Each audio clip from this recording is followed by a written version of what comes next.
दोस्तों आईपीएल 2026 से जुड़ा ऐसा अपडेट आया है जिसे सुनकर आप शॉक हो जाओगे। कोलकाता ने साउथ अफ्रीकन लेजेंड को अपना बॉलिंग कोच बनाने का फैसला ले लिया है।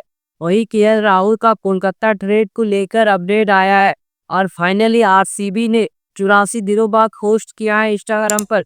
और रविचंद्रन अश्विन की रिटायरमेंट लेने पर चेन्नई को हुआ है बड़ा फायदा। तो बात करेंगे इन सब अपडेट के बारे में। तो बिना देर के चलिए वीडियो को स्टार्ट करते हैं। सबसे पहला और बड़ा अपडेट निकल कर आता है कोलकाता की तरफ से। तो रिपोर्ट ये बता रहा है कि कोलकाता डेल स्टेन को बॉलिंग कोच बनाने वाले हैं और ऐसा कंफर्म अभी तक नहीं हुआ है, लेकिन रिपोर्ट तो यही बता रहा है। अगर ऐसा होता है तो कोलकाता के लिए बहुत ही बढ़िया होगा। डेल स्टेन एक लेजेंड खिलाड़ी रहे हैं पूरे क्रिकेट जगत के लिए और वो पहले भी बॉलिंग कोच का भूमिका निभा चुके हैं। पिछले साल शायद वो हैदराबाद में थे ऐसे बॉलिंग कोच की भूमिका में, लेकिन आईपीएल 2026 में डेल स्टेन कोलकाता में बॉलिंग कोच का भूमिका निभाने वाले हैं। और कोलकाता ने तो ये कह ही दिया है, यानी कंफर्म कर दिया है। कंफर्म नहीं, आप रूमर्स कह सकते हो कि रिपोर्ट ऐसा आया है कि कोलकाता अपने पूरा कोचिंग स्टाफ को चेंज करने वाला है सिवाय अभिषेक नायर तो। सिर्फ अभिषेक नायर रहने वाले हैं, उसके अलावा जितना भी था पिछले साल सब कुछ चेंज होने वाला है। सब कुछ हमें नए चेहरे दिखने वाले हैं। बॉलिंग कोच के लिए डेल स्टेन को अप्रोच किया है, वही बैटिंग कोच के लिए एन मॉर्गन हो सकते हैं, ऐसा रिपोर्ट आ रहा है। और एन मॉर्गन पहले भी रह चुके हैं, मतलब कप्तानी कर चुके हैं कोलकाता का, तो वो एज ए बैटिंग कोच रहेंगे और वो कोलकाता का माहौल भी जानते हैं। और एन मॉर्गन ने तो फाइनल भी लेकर गया है कोलकाता का। तो दो अभी तक कंफर्म नजर होते हुए नजर आ सकते हैं। पहला कोलकाता का बॉलिंग कोच डेल स्टेन और बैटिंग कोच एन मॉर्गन, ये दोनों भूमिका में नजर आ सकते हैं। अगला बड़ा अपडेट है केएल राहुल की तरफ से। तो रिपोर्ट ये बता रहा है कि दिल्ली कैपिटल्स केएल राहुल को ट्रेड करने वाला है। तो केएल राहुल किस टीम में जाएंगे? तो कोलकाता केएल राहुल पर इंटरेस्ट दिखा रहा है। पहले कोलकाता संजू सैमसन के ऊपर इंटरेस्ट दिखा रहा था, लेकिन संजू सैमसन ने मन बना लिया है चेन्नई में जाने के लिए। इसीलिए कोलकाता को अब केएल राहुल को लेना होगा। और केएल राहुल को लेने से कोलकाता को तीन फायदा होगा।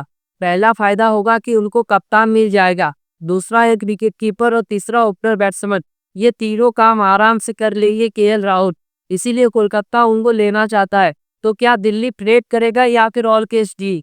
तो जो रिपोर्ट निकल कर आया है वो यही बताता है कि अभी तक कुछ भी कंफर्म नहीं हुआ है। ऑल कैश डील भी कर सकते हैं और ट्रेड भी कर सकते हैं। अगर ऑल कैश डील होगा तो दिल्ली केएल राहुल को कम से कम 18 या 19 करोड़ में छोड़ेगा, क्योंकि उनको मौका का फायदा मिल जाएगा। कोलकाता का तो जरूरत है ही केएल राहुल का, तो इसीलिए कम से कम 18 या 19 करोड़ का डिमांड करेगा दिल्ली ऑल कैश डील में। और अगर ट्रेड होता है तो हमें वेंकटेश अय्यर और केएल राहुल के बीच ट्रेड देखने को मिल सकता है। दिल्ली तो अभी वेंकटेश अय्यर को लेने में इंटरेस्ट है नहीं, तो देखना होगा कि दिल्ली वेंकटेश अय्यर के अलावा और कौन खिलाड़ी को मांग करता है और कौन से खिलाड़ी को मांग करता है। लेकिन केएल राहुल का तो मांग कर रहा है कोलकाता। तो अब ये देखना होगा कि केएल राहुल कितने प्राइस में जाते हैं कोलकाता में या फिर ट्रेड होता है। तो आप लोग कमेंट में बताइए कि क्या हो सकता है। अगला बड़ा अपडेट है चेन्नई की तरफ से। तो अश्विन के रिटायरमेंट से चेन्नई को बहुत ही ज्यादा फायदा हुआ है। बिना कोई खिलाड़ी रिलीज किए उनको मिल गया है कम से कम 15 करोड़ के आसपास, क्योंकि अश्विन को पिछले साल चेन्नई ने खरीदा था 9 करोड़ 75 लाख में, और वो इस साल रिटायरमेंट नहीं लिए। तो उनका जो पैसा है वो उनके पर्स में बढ़ गया है और उनका पर्स और भी ज्यादा बड़ा हो गया।